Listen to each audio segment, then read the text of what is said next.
नाज़रीन, सिंध जे बाक़ी इलाइक़नि सां गॾु ज़िले शिकारपुर जे मुख़्तलिफ़ इलाइक़नि में बि कणिक जा लाबारा शुरू थी विया आहिनि।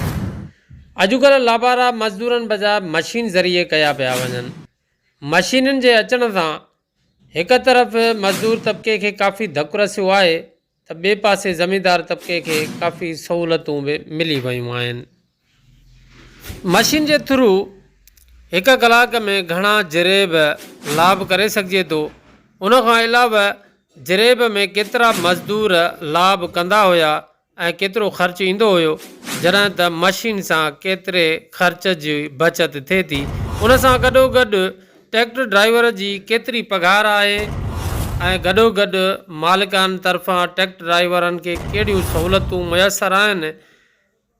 ट्रैक्टर ड्राइवर कहिड़े वक़्तु ट्रैक्टर ते ड्यूटी ते चढ़नि था ऐं ट्रैक्टर ज़मीननि में हलाइणु शुरू कनि था ऐं कहिड़े वक़्तु वरी ट्रैक्टर तो लहनि था।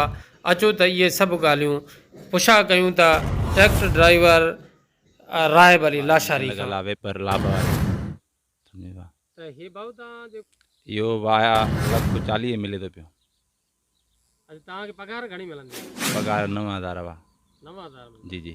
ऐं उन खां अलावा तव्हां माना काएं बजे ट्रैक्टर ते चढ़ंदा आहियो, वरी काएं बजे ट्रैक्टर तो लहंदा आहियो? तक़रीबन 9 बजे चढ़ंदा आहियूं सुबुह जो राति जो 9 8 9 ताईं हलंदा आहियूं। अच्छा जी जी। हे वा जिरेब आहिनि पहिरियां। जिरेब घणा कलाक में घणा जिरेब लाईंदा? तक़रीबन 5-6 जिरेब लाहे वेंदो कलाक में? हा, कलाक में 5-6 जिरेब लाहे वेंदो। हा, तो जेको आहे छा हिसाब किताब आहे फी जिरेब जो लाभ? फी जिरेब जो 700 रुपया आहे। 700 रुपया? जी जी जी। या मज़दूरनि में ख़र्चु इलाही आहे, हिन में ख़र्चु थोरो आहे।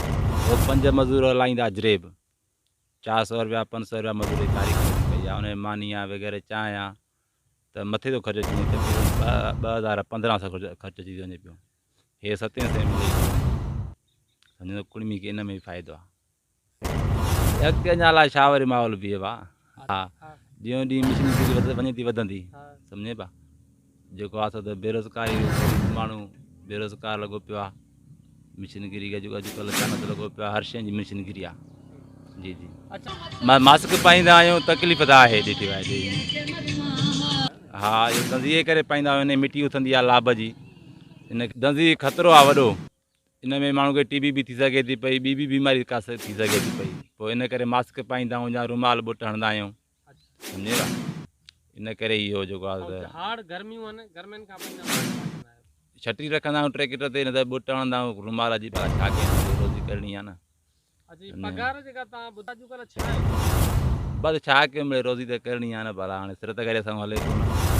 त सरकार पारां बि जेका घटि में घटि पघार आहे उहा 17,000 आहे। जी जी।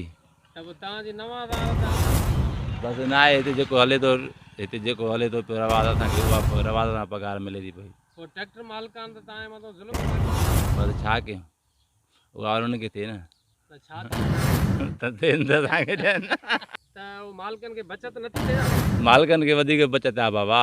असां कमायूं उन्हनि लाइ था पिया, सम्झो। घणनि मिंटनि में गाॾी लाहींदी ऐं तेल घणो ख़र्चु ईंदो?